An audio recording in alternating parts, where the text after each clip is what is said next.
All right, let's get into it. Today I've got a story for you, and it's not just about winning. It's about the messy, tough, and absolutely necessary road you have to walk to get there. It's the story of a man who failed 7 times, but won just once. And trust me, it's going to completely change how you look at failure.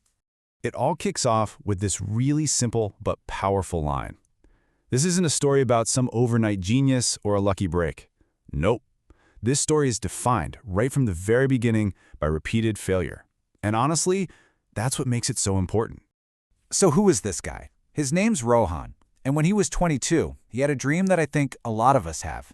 He just wanted to build something that was his, not for the money, not for the fame, but just to create something. Simple enough, right? Well, the reality of that dream turned out to be a whole lot tougher. And that tough reality, it hit him fast and hard. His first business idea, it failed. So he tried again. That one failed too. His third shot, you guessed it, failed. It's like boom, boom, boom, a rapid-fire series of losses that would make almost anyone want to just pack it in. By the time he hit his 4th failure, things started to get personal. It wasn't just about his ideas not working anymore.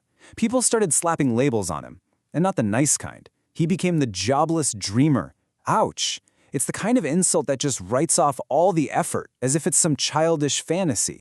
And then it got even harsher. Useless risk taker. Now that one cuts deep, doesn't it? It's not just about his choices anymore, it's an attack on his character. Suddenly, his persistence isn't seen as a strength, it's seen as a flaw. The pressure was really starting to build. You know how it is.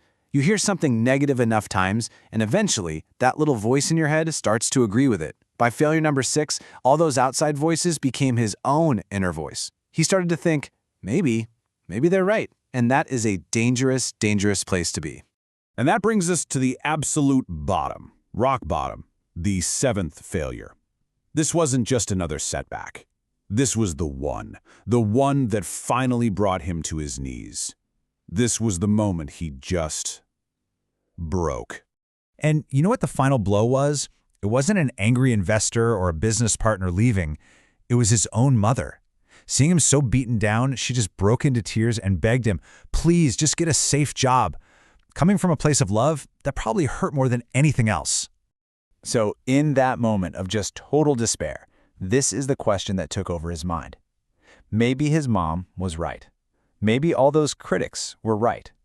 Maybe this whole dream-chasing thing was just a fool's game, something only for the lucky few. He was ready to throw in the towel. But right there, at the very bottom, something shifted. This is the turning point, you guys. This is the part of the story where you learn how to take all the rubble from your failures and use those same broken pieces to build something even stronger.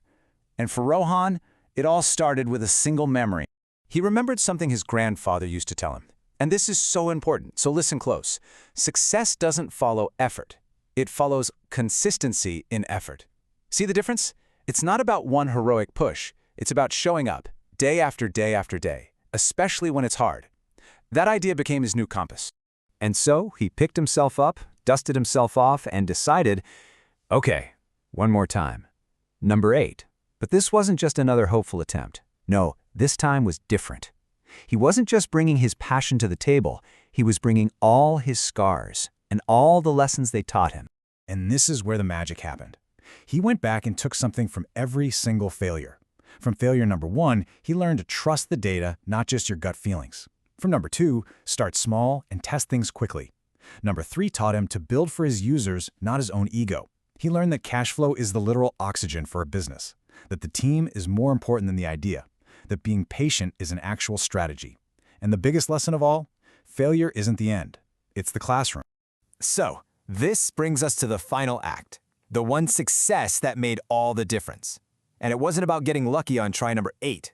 It was about finally having a formula that was forged in the fire of those 7 failures.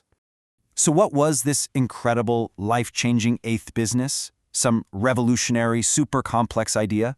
Nope. It was a simple productivity app.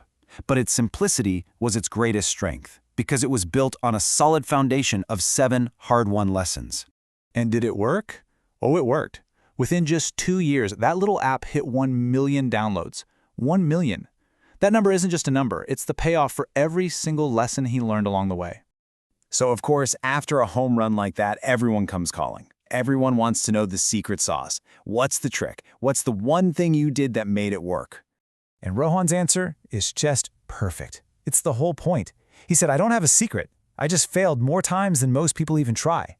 He completely reframes the whole idea. Failure wasn't the obstacle to a success, it was the path. I think that's such a profound idea. When we look at successful people, we only see the end result. We see the victory. But that success, it's built on and it remembers every single stumble, every mistake, every failure that came before. They're the invisible foundation. So, I'll leave you with this. Whatever your 7th failure is, in your career, in a project, in life, remember this story. Don't let it be the end.